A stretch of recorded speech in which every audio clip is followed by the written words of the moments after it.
નમસ્કાર મિત્રો, આજે સીધું ને સટમાં આપણે ગરીબી વિશે વાત કરનાર આપણા રાજનેતા, ઘમંડી રાજનેતા, રાજનેત્રી એમની વાત કરવાના છીએ. નામ એમનું સ્મૃતિ મલ્હોત્રા ઈરાની. તમને ખ્યાલ હશે, જેમની ડિગ્રીના કોઈ ઠેકાણા નથી. આમ તો ભારતીય જનતા પાર્ટીમાં ઘણા બધાની ડિગ્રી શંકાસ્પદ છે, અને કોંગ્રેસના લોકોમાં પણ જો શંકાસ્પદ ડિગ્રી હોય તો એ પણ મુદ્દો બનવો જોઈએ. દક્ષિણ ગુજરાત યુનિવર્સિટીમાં એક વાઇસ ચાન્સેલર કોલંબો યુનિવર્સિટીમાંથી $50 માં પીએચડી ની ડિગ્રી લઈ આવ્યા, કોલંબો યુનિવર્સિટી કે કોલંબો માંથી. અને જ્યારે આ કૌભાંડ બહાર આવ્યું ત્યારે એમણે રાજીનામું આપવું પડ્યું હતું. એ પાછા મહર્ષિ અરવિંદને નામે ભાષણો કરે. અરવિંદ ભક્ત, અરવિંદો. મને લાગે છે કે અરવિંદના જે ભક્ત હોય, એમના પ્રત્યે આસ્થા ધરાવતા હોય, એ આવા કૌભાંડકારી હોય એવું તો આપણે માનવા પ્રેરાતા નથી. પરંતુ ભારતીય જનતા પાર્ટીમાં સંખ્યાબંધ પ્રધાનો અને સાંસદો એમની ડિગ્રીઓ એ બોગસ છે એવું પણ જગ જાહેર થઈ ચૂક્યું છે. એના મુદ્દાઓ ઉઠ્યા છે, સંસદમાં ઉઠ્યા છે, બહાર ઉઠ્યા છે. અને જબ સૈયા ભયે કોટવાલ ડર કાહે કા. આજે સ્મૃતિબેન જે હવે છે ને પાછા તુલસી વિરાણી થવા માટે મુંબઈ ભણી વળી ગયા, કારણ કે કેન્દ્રમાં એ મંત્રી થયા અને રાહુલ ગાંધીની વાહે લાગી ગયેલા.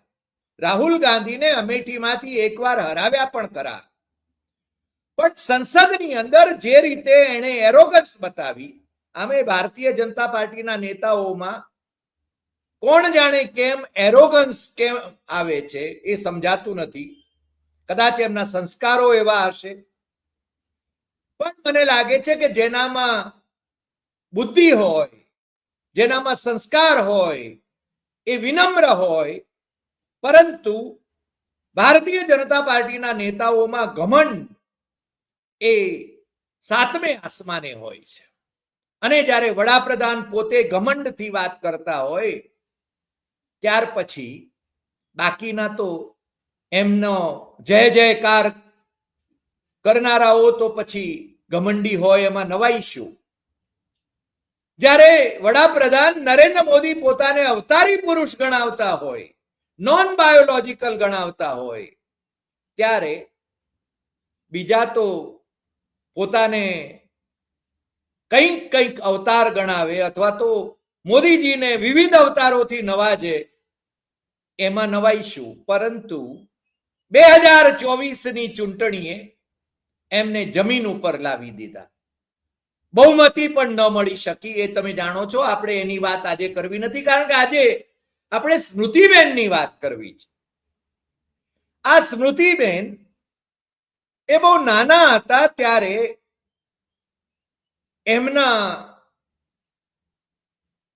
ગરીબીમાં ઉછેરની વાત એમણે એ અમેઠીમાંથી રાહુલ ગાંધીના પીએ, જે એમણે જ કહ્યું હતું કે રાહુલ ગાંધીના પીએ કિશોરીલાલ, એમની સામે જ્યારે હાર્યા ચૂંટણી આ વખતે,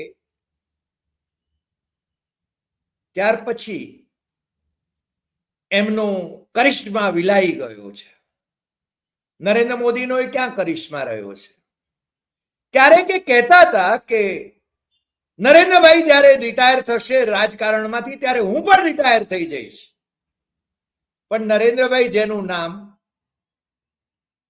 સ્મૃતિબેનને એમણે હાર્યા પછી ન તો સરકારી કોઈ હોદ્દો આપ્યો, ન તો એમણે છે ને એમને રાજ્યસભામાં નિયુક્ત કર્યા, ન તો એમને મંત્રી બનાવ્યા, ન તો એમને બંગલો, સરકારી બંગલો જાળવી રાખવા માટે પ્રેર્યા, એમને બંગલો ખાલી કરાવ્યો.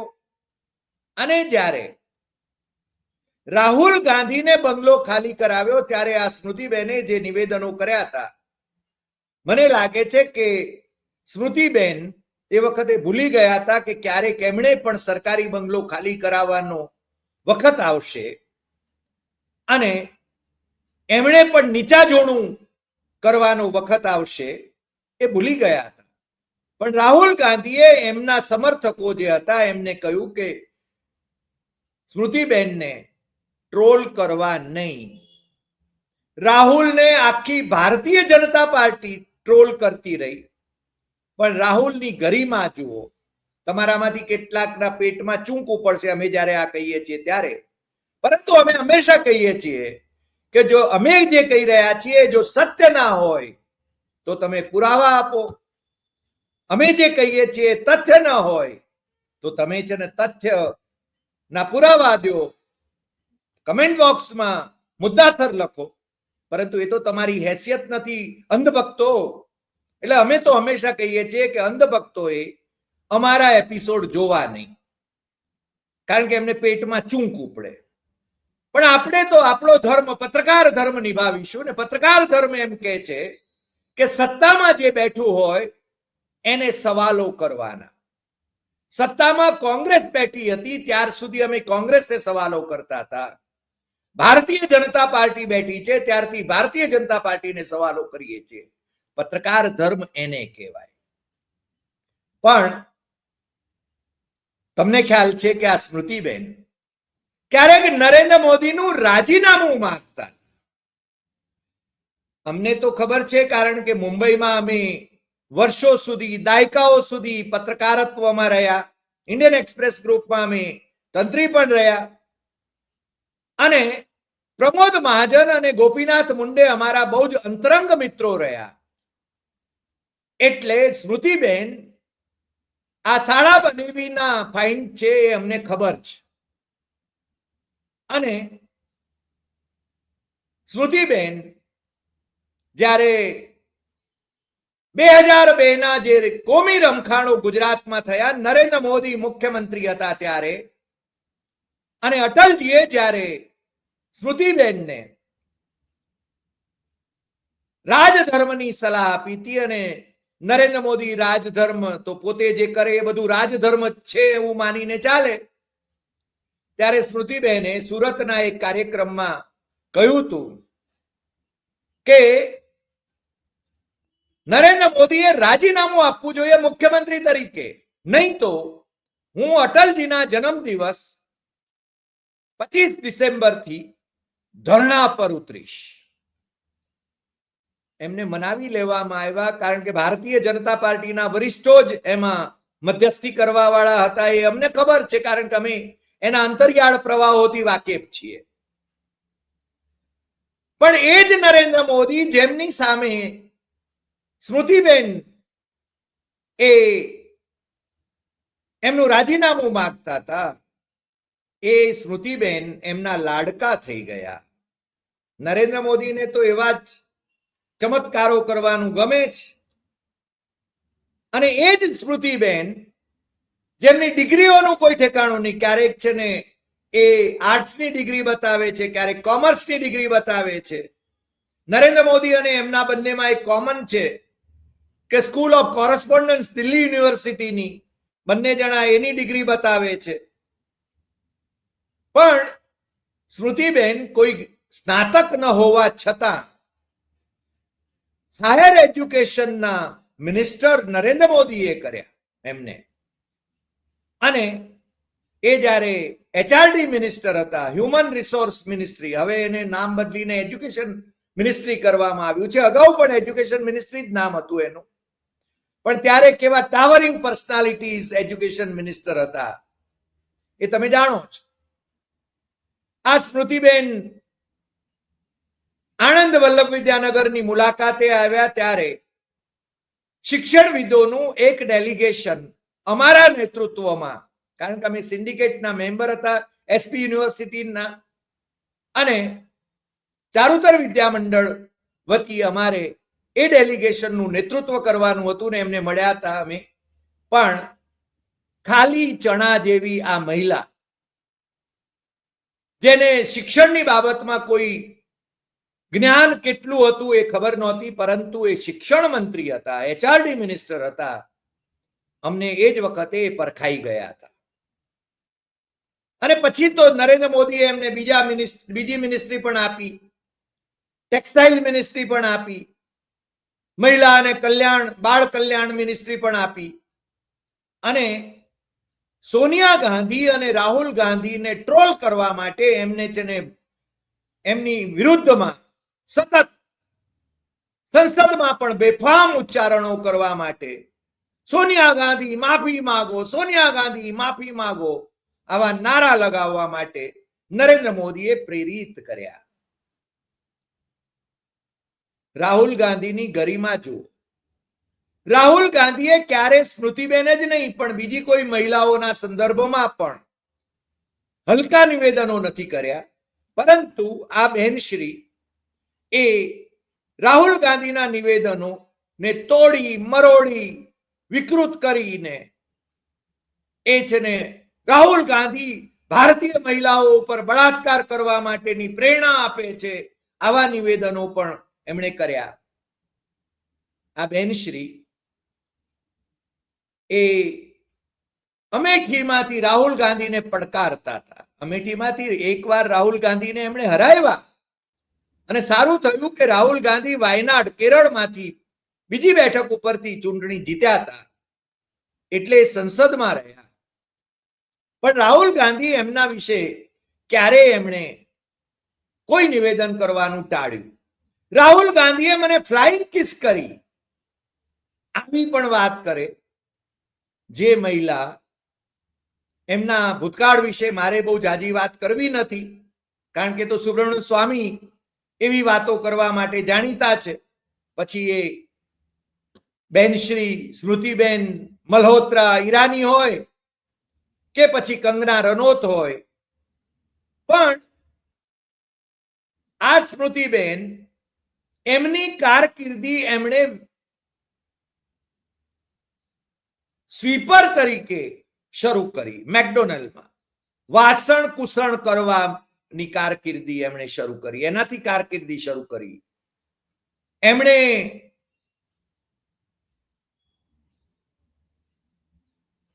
ત્યાં જે મેકડોનલ્ડમાં 1500 રૂપિયાનો પગાર એમને મળતો હતો, 6 દિવસ કામ કરતા હતા મુંબઈમાં. એમણે એમની ગરીબીના ઇન્ટરવ્યુ પણ આપ્યા. નરેન્દ્ર મોદી જે રીતે પોતાની ગરીબીનું માર્કેટિંગ કરતા રહ્યા છે, એમ કદાચ એના પ્રેરણા સ્ત્રોત હશે. નરેન્દ્ર મોદી એમના પ્રેરણા સ્ત્રોત હોય એવું બને. પરંતુ એમણે પોતે જે ઇન્ટરવ્યુ આપ્યા છે સ્મૃતિબેને, એની અંદર એમણે બહુ સ્પષ્ટપણે કહ્યું કે મારે વાસણ કુસણ કરવાના હતા, ઝાડુ મારવાનું હતું. અને એ એમણે છે ને એમના પિતાશ્રી પાસેથી જે એમણે લોન લીધી હતી, એ લોન વ્યાજ સાથે ભરપાઈ કરવાની હતી, એટલે મજૂરી કરવાની હતી. 6 દિવસ કામ કરતા હતા. એ એમની મજાક પણ થતી હતી, રિજેક્શન થતા હતા. એ છે ને ઓડિશન આપતા હતા 7મા દિવસે, અને ઝાડુ પોછા અને વાસણ કુસણ સાફ કરવાનું કામ એ કરતા હતા, જ્યાં એમને 1500 રૂપિયાનો પગાર મળતો. તો આ છે ને સ્મૃતિબેનના પોતાના શબ્દો છે. અત્યારે તો સ્મૃતિબેન કરોડપતિ છે, અબજોપતિ હશે કદાચ. એમના પતિ જે પારસી બાવા છે ઈરાની, એ અને સ્મૃતિબેન એમના તો અબજોપતિ હશે એમ આપણે માનવા માટે પ્રેરાઈએ. કદાચ એમના ઇન્કમ ટેક્સના રિટર્નનો અભ્યાસ કરીએ તો ખબર પડે. પણ એમના ઇન્ટરવ્યુમાં જ એમણે કહ્યું હતું કે ઝાડુ પોછા ને બર્તન મેં કર્યા છે અને વાસણ કુસણ મેં કર્યા છે. અને એ રીતે એ કમાતા રહ્યા. અને પછી ક્યોંકિ કભી સાસ ભી બહુ થી, એમાં એમને જે રોલ મળ્યો, અને એ છે ને બહુનો રોલ, એ વિરાણી પરિવારની એ બહુ, એ એમનો રોલ એ ખૂબ ચાલ્યો. અને મને લાગે છે કે એમને એકતા કપૂરે જે રીતે પ્રોજેક્ટ કર્યા એમની સિરિયલમાં લઈને, અને હવે પછી પાછા જ્યારે રાજકારણમાંથી એ ફારેક થઈ રહ્યા છે, કારણ કે રાજકારણમાં કંઈ મળતું નથી.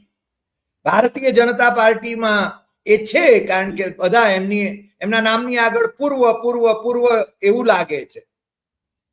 વર્તમાનમાં એ હવે પેલી ભૂમિકામાં ફરીને જઈ રહ્યા છે.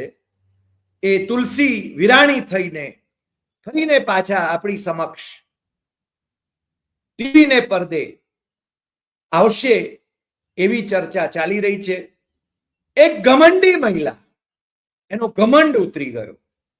જે મહિલા છાશવારે રાહુલ ગાંધી ની વાહે લાગતી હતી, એમ કહીએ તો ચાલે, ટ્રોલ કરતી હતી રાહુલ ગાંધીને, એ મહિલાએ મને લાગે છે ઘણા વખતથી રાહુલ ગાંધી વિશે કહેવાનું બંધ કરી દીધું છે. કારણ કે એને રાહુલ ગાંધીની ગરિમા સમજાઈ ગઈ. જ્યારે સત્તા ગઈ, જ્યારે હોદ્દા ગયા, ત્યારે એને સમજાયું કે એનું વ્યક્તિત્વ શું છે. જ્યારે બંગલો ગયો, જ્યારે મંત્રી પદ ગયું, જ્યારે અમેઠીમાંથી હાર્યા, ત્યારે સ્મૃતિબેન હવે ક્યાંયના નથી રહ્યા.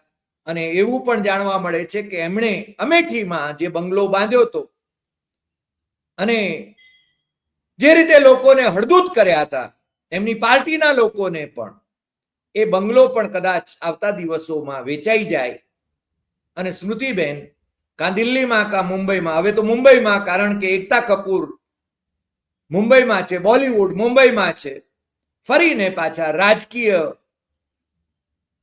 અભિનયમાંથી એ પાછા બોલિવૂડ તરફ છોટે ટીવીને પડદે અથવા ઓટીટી પ્લેટફોર્મ ઉપર એ આવે તો બહુ આશ્ચર્ય નહીં થાય. પણ એમણે જે કારનામા કર્યા આ વર્ષોમાં, જે રીતે રાહુલ ગાંધી અને સોનિયા ગાંધી અને પ્રિયંકા ગાંધી નહેરુ ગાંધી પરિવારને બદનામ કરવા માટે જે કામ કર્યું, જેના ઈશારે કર્યું હોય એના ઈશારે, એ મહિલાને હવે સમજાઈ રહ્યું છે કે ઉતર્યો અમલદાર કોડીનો, ઉતર્યો રાજનેતા કોડીનો. એમની પાસે આજે કોઈ હોદ્દો નથી અને હોદ્દાની તલાશ જરૂર રહેશે, કારણ કે જે હોદ્દાઓ ભોગવ્યા છે એ હોદ્દાઓમાંથી કોઈક હોદ્દો એમને મળી જાય તો એ તરી જાય એવી એમની અપેક્ષા રહે જ. કારણ કે અમે જોયું છે કે ગાંધીનગર હોય કે દિલ્હી હોય, સરકારી હોદ્દાઓ જે લોકો ભોગવે છે એ હોદ્દા જ્યારે જાય છે ત્યારે કેવી દયનીય પરિસ્થિતિમાં હોય છે એ આપણે જોઈ શકીએ છીએ. એટલા માટે ખરેખર તો હોદ્દાઓ હોય કે ન હોય, વ્યક્તિઓ એ પોતાના સંબંધો લોકો સાથેના જાળવે એ ખૂબ જરૂરી છે. આ બેન શ્રી સ્મૃતિ ઈરાનીએ અનેક પત્રકારોને નોકરીમાંથી કઢાવી મૂક્યા છે.